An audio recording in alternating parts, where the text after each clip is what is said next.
एक बार जोरदार तालियों के साथ आप सब आमंत्रित करें भाई विनोद विद्रोही, नागपुर, महाराष्ट्र। सर्वप्रथम मां सरस्वती को नमन करता हूं। आज संख्या भले कम है, लेकिन जब पहले आता था तो यहां पर मंच से बाहर नीचे ज्यादातर कवि बैठे होते थे, साहित्यकार बैठे होते थे। तो यहां कविता पढ़ना सबसे बड़ी चुनौती होती थी। तो मैं उस साहित्यिक भूमि को नमन करता हूं, शहीदों को नमन करता हूं। जैसे कि पंकज भाई ने बताया कि मैं महाराष्ट्र की माटी से आया हूं, तो मैं अपनी बात वहीं से उठाता हूं कि महाराष्ट्र की माटी से नमन करते हुए मैं अपनी बात उठाता हूं कि वो वतन परस्ती, मुल्क के लिए वो प्यार ला दो। वो वतन परस्ती, मुल्क के लिए वो प्यार ला दो। दुश्मन थर-थर कांपे, छवि वो दमदार ला दो। वो वतन परस्ती, मुल्क के लिए वो प्यार ला दो, और दुश्मन थर-थर कांपे, छवि वो दमदार ला दो। और खड़े हो गद्दारों के झुंड, तो काट फेंके एक मुंड। बस ढूंढ कहीं से भवानी तलवार ला दो, बस ढूंढ कहीं से भवानी तलवार ला दो। ये मेरा नमन था महाराष्ट्र की माटी से, महाराष्ट्र की माटी के बेटे की ओर से मध्य प्रदेश की इस माटी को। पुलवामा की बात हुई, पुलवामा के शहीदों के लिए ये कार्यक्रम यहाँ पर मुझे श्रद्धांजलि देने के लिए कार्यक्रम रखा गया है। तो मैं बात कहना चाहूंगा कि टिकी है जिनसे उस उम्मीद को नमन, टिकी है जिनसे उस उम्मीद को नमन, शेखर को नमन, अब्दुल हमीद को नमन। टिकी है जिनसे उस उम्मीद को नमन, शेखर को नमन, अब्दुल हमीद को नमन, और शीश देकर जो मस्तक ऊंचा कर गए देश का, वतन पर मिटने वाले हर शहीद को नमन, वतन पर मिटने वाले हर शहीद को नमन। जैसे कि कहा गया कि पुलवामा 14 फरवरी यानी काला दिवस, ये काला दिवस नहीं है, ये हमारे गौरव का दिवस है, ये शौर्य का दिवस है। वाह! मैं दो पंक्तियां रखता हूं कि बहा देते हैं लहू का हर कतरा। पंकज भाई, बहा देते हैं लहू का हर कतरा, ये माटी जिनकी हबीब होती है। मैं क्यों कह रहा हूं कि ये शौर्य का गौरव दिवस है? बहा देते हैं लहू का हर कतरा, ये माटी जिनकी हबीब होती है, और तिरंगा बन जाए कफन, ऐसी मौत कहां सबको नसीब होती है। तिरंगा बन जाए कफन, ऐसी मौत कहां सबको नसीब होती है। और एक सैनिक की चाहत क्या होती है? एक सैनिक क्या चाहता है कि ऐ मेरे दाता विनंती सुन विधाता, ऐ मेरे दाता विनंती सुन विधाता, हर कदम मेरा वतन की राह पर बढ़ा देना, हर कदम मेरा वतन की राह पर बढ़ा देना। मुझ एक को 100 दुश्मनों से लड़ा देना, मेरे लहू का एक कतरा मां भारती के चरणों में चढ़ा देना। और जो थम जाए मेरी सांसें तो तिरंगा मुझे उड़ा देना, जो थम जाए मेरी सांसें तो तिरंगा मुझे उड़ा देना। वाह वाह वाह वाह! ये पुलवामा के शहीदों को नमन करते हुए मेरे कुछ श्रद्धा शाब्दिक सुमन थे, और मैं अपनी बात पे आता हूं। चूंकि मेरे नाम के आगे विद्रोही लिखा है, तो अक्सर लोगों के मन में विचार आता है कि विद्रोही क्यों लिखा है। यहां पर बहुत ऊंचे स्तर के, मेरी कल्पना से भी परे वैसे गीत पढ़े गए। दीपशिखा दीदी ने वो गजलें पढ़ी, तमाम बातें हुई, लेकिन मेरी कलम से गीत गजल नहीं निकल पाए। मेरी कलम से गीत गजल क्यों नहीं निकल पाए? मैं पंक्तियां निवेदित करता हूं, यदि मेरी बात पहुंचे आप तक, कि मेरा दिल भी कहता है, मेरा दिल भी कहता है, लिखूं गीत कोई प्रेम बहारों का। मेरा दिल भी कहता है, लिखूं गीत कोई प्रेम बहारों का, नहीं चाहता कि सदा ही जिक्र करता रहूं अंगारों का। मेरा दिल भी कहता है, लिखूं गीत कोई प्रेम बहारों का, नहीं चाहता कि सदा ही जिक्र करता रहूं अंगारों का। लेकिन आतंक से हर रोज, लेकिन आतंक से हर रोज मेरी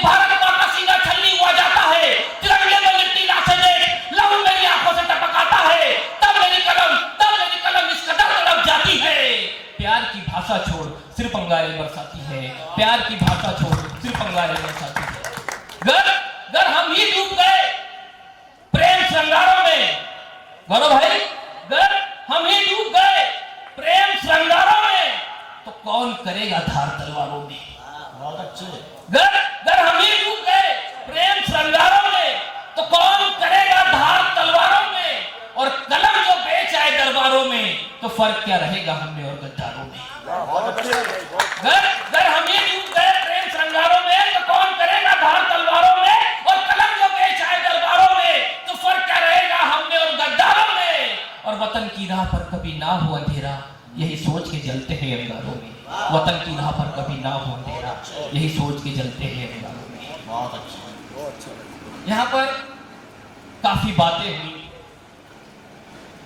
तिलक और टोपी की बात हुई, मंदिर मस्जिद की बात हुई।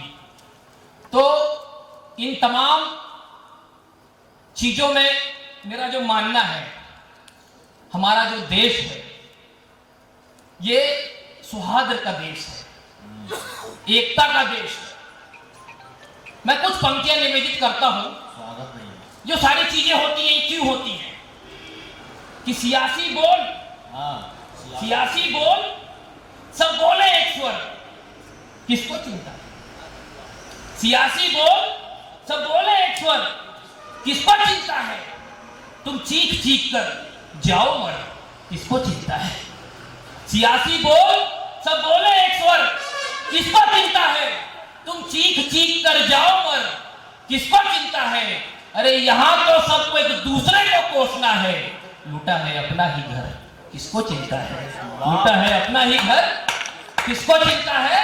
और जो पढ़ नहीं पा रहे, कल मंदिर मस्जिद की बात हो रही थी कि जो पढ़ नहीं पा रहे कल, तो आज पढ़ लो। जो पढ़ नहीं पा रहे कल, तो आज पढ़ लो। अरे इन सिस्कियों में दबी एक आवाज पढ़ लो। जो पढ़ नहीं पा रहे कल, तो आज पढ़ लो। इन सिस्कियों में दबी एक आवाज पढ़ लो। अरे एक ही डाल के फूल हैं हम तुम, एक कोने में जल चढ़ा दूं, एक कोने तुम नमाज पढ़ लो। एक कोने में जल चढ़ा दूं, एक कोने तुम नमाज पढ़ लो। एक ही डाल के फूल हैं हम तुम, एक कोने में जल चढ़ा दूं, एक कोने तुम नमाज पढ़ लो। बहुत बहुत धन्यवाद। आप सभी मूक दर्शक बनकर कविता को सुने भी ना, अगर कुछ आनंद आए तो तालियां भी बजाएं। आपकी तालियां जो होती हैं वो कवि का हौसला होती हैं। हालांकि मंच से कोई कवि कहे कि ताली बजाओ, ये अच्छा नहीं लगता, लेकिन कि आप ताली नहीं बजाएंगे तो हमें सांस भी लेना होता है, क्या करें। तो बात यहाँ पर अब मैं अपनी बात को आगे बढ़ाता हूँ, क्योंकि जो मुझे जानते हैं, जो मुझे सुनते हैं, मैं समसामयिक मुद्दों पे अधिक लिखता हूँ। देश में जो मुद्दे होते हैं उन मुद्दों पर मैं अक्सर अपनी कविताएं, अपने विचार लिखता हूँ। तो मैं एक बात उठाता हूँ। मैं पहले भी यहाँ पे आया था, मैंने बात कही थी, तो अक्सर वो मुद्दा बार बार आ जाता है हमारे सामने। मैं सोचता हूँ कि नहीं पढ़ूंगा, छोड़ दूंगा, इन मुद्दों को छोड़ दूंगा, इन पंक्तियों को नहीं पढ़ूंगा, लेकिन घूम फिर के कोई ना कोई बात फिर आ जाती है। देश में एक मुद्दा उठा, हालांकि मैं भूल गया, मैं अक्सर जब मैं कविता पढ़ता हूँ तो पहले डिस्क्लेमर देता हूँ। डिस्क्लेमर ये देता हूँ कि ना भाजपा की बात करूंगा, ना कांग्रेस की बात करूंगा, ना भाजपा की बात करूंगा, ना, अब डिस्क्लेमर बीच में देना पड़ रहा है, तो कारण क्यों भी बताऊंगा कि ना भाजपा की बात करूंगा, ना कांग्रेस की बात करूंगा, ना जाति की बात करूंगा, ना धर्म विशेष की बात करूंगा, और अखंड भारत का हूं प्रहरी मैं केवल अपने देश की बात करूंगा, मैं केवल अपने देश की बात करूंगा। और ये डिस्क्लेमर इसलिए कि देश की बात करते वक्त कोई बात किसी को बुरी लग जाए तो उसके लिए सवारी अपने सामान के खुद जिम्मेदार है। इसलिए मुझे सुनिएगा तो अपनी विचारधारा और अपनी राजनीतिक चोले उतार को सुनिएगा, केवल और केवल अपने मन में देश रखिएगा, उसके बाद ही मेरी बात आप तक पहुंच पाएगी। इसलिए मुझे डिस्क्लेमर अक्सर बोलना पड़ता है। बढ़िया बोल दिया भैया। नहीं, डिस्क्लेमर बोल दूं तो बाद में होता है यार, ये तो ऐसा बोल के गया, तो भाजपा वाला तो नहीं था, कांग्रेसी नाराज हो जाते हैं अक्सर। बैलेंस लेके चलना पड़ा। मध्य प्रदेश की राजनीति को तजुर्बा है यहाँ से वहाँ जाने का, आप लोग देखते रहते हैं, है ना। जिन्हें हम गद्दार कहते थे फिर उन्हें महाराज कहने लगते हैं। वाह समय समय की बात है ना। समय कब बदल जाए कोई भरोसा नहीं होता है। हाँ, और क्या। कल तक कविताएं की जाती थी, 57 में ही आज़ादी मिल जाती थी। अब महाराज हो गए। स्वागत है। चलिए विद्रोह थड़काओ। थड़काएं? हाँ। देखो मतलब कहते हैं कि मतलब थड़काओ, मतलब कहते हैं पीछे से मतलब फायर किया जाए, थड़काओ, चलो थड़काते हैं। तो बात देश में एक मुद्दा उठा,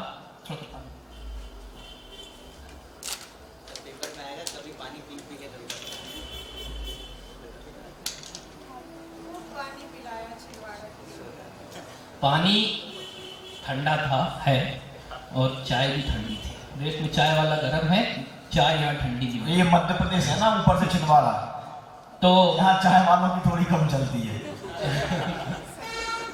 कोशिश हुई थी कि चाय वालों की ना चले, लेकिन चाय वालों ने फिर चला लिया। ठीक है ना, चलिए बात पे आते हैं। इस बात का राजनीति से कोई संबंध नहीं। कोई संबंध नहीं है राकेश भाई, ये मैं ऐसा मुझसे कहलवाया जा रहा है, मैं कह नहीं रहा हूँ। ठीक है, पता लगा 5वीं बार और आखिरी बार आ रहे हैं। डिस्क्लेमर पहले बोल दिया उसने।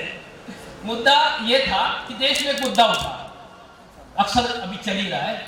काफी लोग कहते हैं कि देश में डर लगता है। कहते हैं ना, आपने सुना होगा कि देश में डर लगता है। ठीक है, होगा, डर लगता होगा। मैं कहूं कि देश में डर लगता है, दिक्कत स्वीकार है। पंकज भाई कहें देश में डर लगता है, मुझे स्वीकार है। गौरव भाई कहें, तमाम लोग कहें, रोहित भैया कहें, नितिन भैया कहें कि देश में डर लगता है, मुझे स्वीकार है। लेकिन मुझे यह बात स्वीकार नहीं है कि देश पे सबसे उच्च पद पर बैठा व्यक्ति 11 साल तक जो देश के एकदम उच्च पद पर रहा, जब पद से उतरने की बारी आई तो कहता है कि मुझे डर लगता है।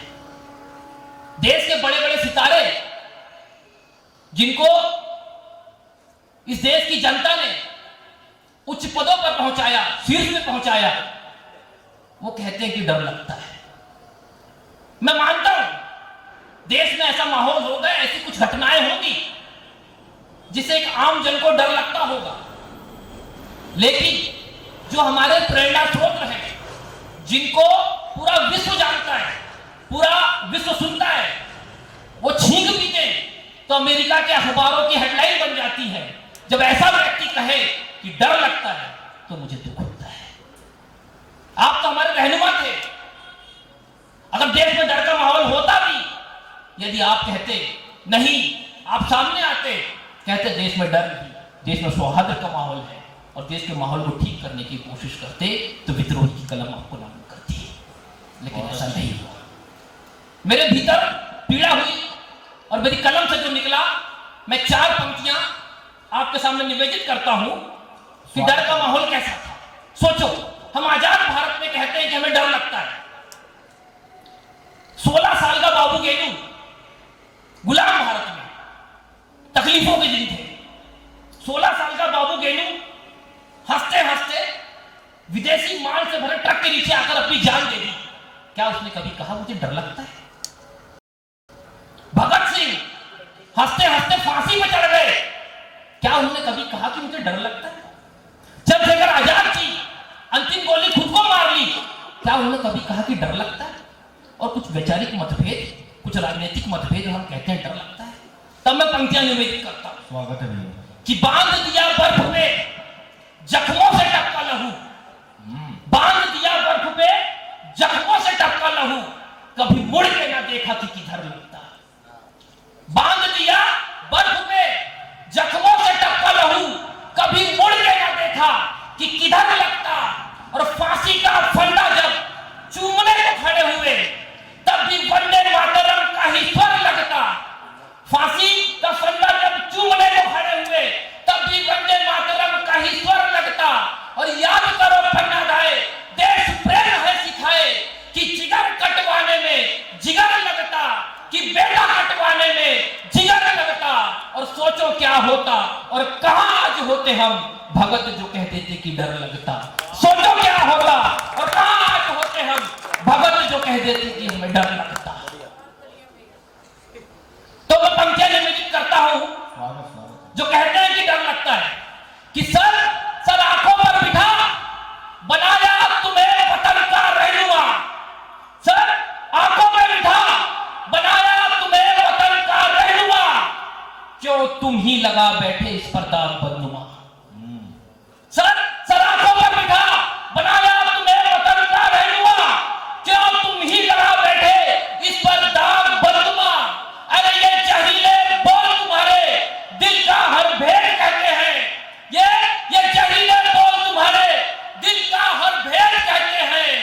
जिसको तुम डर बता रहे उसे थाली में छेद कहते हैं। जिसको तुम डर बता रहे उसे थाली में छेद कहते हैं।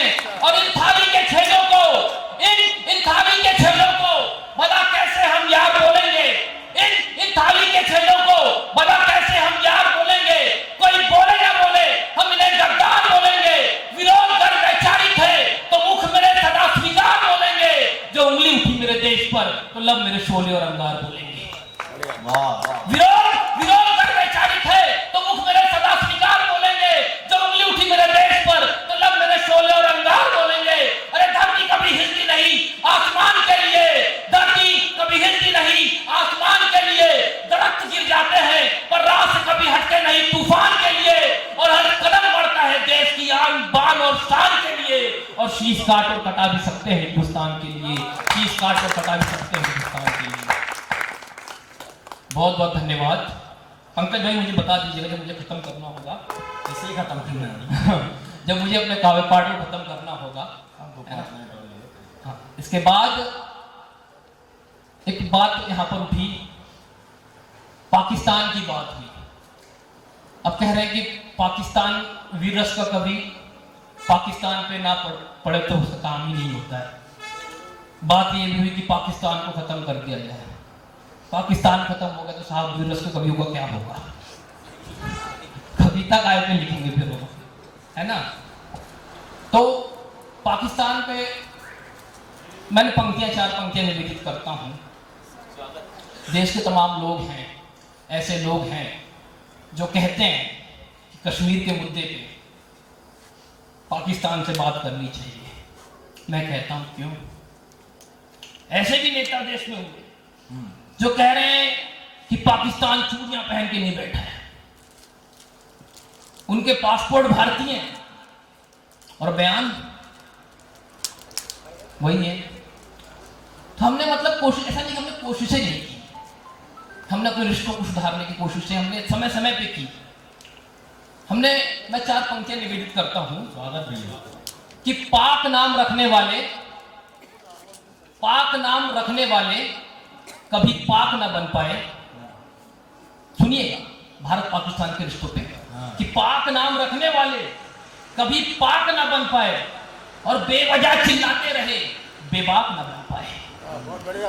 पाक नाम रखने वाले कभी पाक ना बन पाए, बेवजह चिल्लाते रहे बेबाक ना बन पाए। और बल बिस्मिल हमने हाथ बढ़ाया सदा दोस्ती का, बल बिस्मिल हमने हाथ बढ़ाया सदा दोस्ती का। वो हाफिज बने रहे अशफाक ना बन पाए। वो हाफिज बने रहे अशफाक ना बन पाए। वो हाफिज बने रहे अशफाक ना बन पाए। इसके बाद अंतिम मुझे इशारा हो गया है तो अंतिम मैं कुछ पंक्तियां मैं पढ़ के, मैं पाकिस्तान पे जा रहा था, मुझे मेरे स्टीयरिंग को घुमा दिया गया तो अंतिम मैं कुछ पंक्तियां पढ़ के मैं 2 या 4 मिनट में के बाद मैं समाप्त करूंगा। पंक्तियां वीर रस के कवियों पे एक आरोप लगता है कि वो आते हैं चिल्ला के चले जाते हैं, तो मैं चिल्लाता भी हूँ और चिल्लाने के साथ साथ मैं कुछ चीजें आराम से भी सुना देता हूँ। वीर रस के कवि चिल्लाते नहीं है, चेतना जागृत करते हैं। आपका सोचना गलत है। ये भी सही है। चिल्ला के चेतना, मैंने पूरा बोला कहा था, मैं बोलने नहीं दिया आपने हमें। ये भी सही है। चिल्ला के चेतना जागृत करते हैं, ऐसा है पूरी का। सही है आप। अभी ये जो कुछ छूट जाएगा वो कसर पूरी कसर अभी पंकज भैया आएंगे, अब पूरा अभी चिल्ला लेंगे तो पंकज भैया हम चिल्लाते नहीं, हम दहाड़ते हैं। वही दहाड़ना, सामान्य शब्दों में चिल्ला, साहित्यिक शब्दों में दहाड़ना, बोलचाल की भाषा में चिल्लाना। चलिए मैं 2 मिनट ही मिले, मैं इस बातचीत में खत्म कर रहा हूँ। पंक्तियां ऐसी थी कि लुट गया। मैंने कहा था कि मैं दरबारी नहीं हूँ और भाजपा कांग्रेस भी नहीं हूँ, तो हिसाब से सुनिएगा कि लुट गया, 2 मिनट ही लूंगा आपका, कि लुट गया घर यहाँ पहरेदारों के आगे। लुट गया घर यहाँ पहरेदारों के आगे, हार गए उजाले अंधियारों के आगे। लुट गया घर यहाँ पहरेदारों के आगे, हार गए उजाले अंधियारों के आगे। और जिम्मा जिस पर था सबकी हिफाजत का, जिम्मा जिस पर था सबकी हिफाजत का, राज उसने ही खोल दिए गद्दारों के आगे। वाह वाह वाह। जिम्मा जिम्मा जिस पर था सबकी हिफाजत का, राज उसने ही खोल दिए गद्दारों के आगे। और हर शख्स आ गया शक के दायरे में, हर शख्स आ गया शक के दायरे में, खुली तिजोरी जब वफादारों के आगे। हर शख्स आ गया शक के दायरे में, खुली तिजोरी जब वफादारों के आगे। और चौथा स्तंभ कहे या कहे खबरों का व्यापारी, चौथा स्तंभ कहे या कहे खबरों का व्यापारी, कई सवाल है आजकल अखबारों के आगे। चौथा स्तंभ कहे या कहे खबरों का व्यापारी, कई सवाल है आजकल अखबारों के आगे। और शब्दों की कल्पना देखिएगा जो कविता के पारखी हैं कि चौथा स्तंभ कहे या कहे खबरों का व्यापारी, कई सवाल हैं आजकल अखबारों के आगे। और समंदर का कलेजा चीरे या नाव बचाएं, समंदर का कलेजा चीरे या नाव बचाएं, बड़ी दुविधा है पतवारों के आगे। बहुत अच्छे, वाह। समंदर का